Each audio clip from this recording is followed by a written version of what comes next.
Hey guys, it's time for an extra challenge because you already possess all of the knowledge you need in order to create these railings. So I've given you an example down at the bottom. Remember, this is your project. You can make the railings as tall, as narrow, as wide as you want. But do follow them through all the way from the ground all the way up to the building on the top. Pause the video now and give that a go. Okay guys, let's hop straight over into Blender. We have our pyramid here and we've got our ramp. So let's give it some railings. Now I know that I'm going to be using the two edges of the ramp to create some extra geometry. However, I know as I extrude over the top of this, I'm going to end up with a face underneath our faces. So the first thing I'm going to do is select that top face and get rid of it. So we're left with a nice hole in our model, but that's okay. The next thing we need to do is select an edge, and I'm noticing the direction of the arrow on the y-axis, so I know I'm extruding along the y-axis, and that will come out.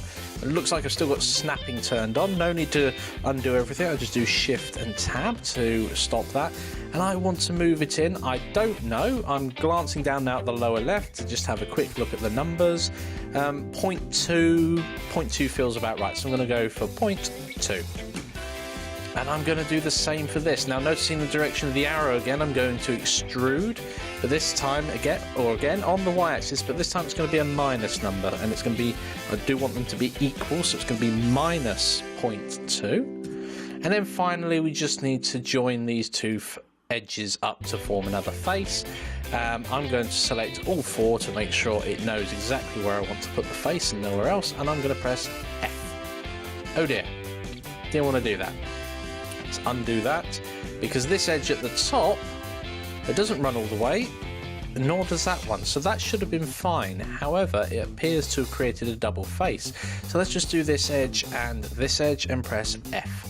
There we go, that's exactly what we need. Finally, just in case I've created some loose geometry in there, I'm going to select my entire model and just remove doubles. And in fact, I've removed 4 vertices in that case. Right, so we now need to, we've got this here, so we now need to create the railings themselves. So in face select mode, I'm going to select the two outside faces, and I'm going to extrude them up, but not like that, actually up according to the world, which is the global up, so Z.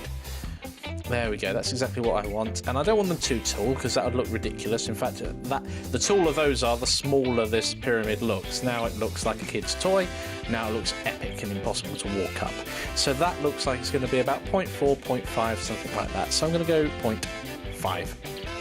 I'm happy with that.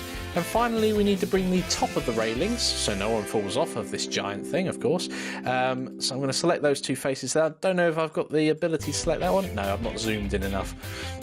There we go. So these two faces are selected, and I need to mate them up against this one of these faces here. So I'm going to make sure snapping is turned on.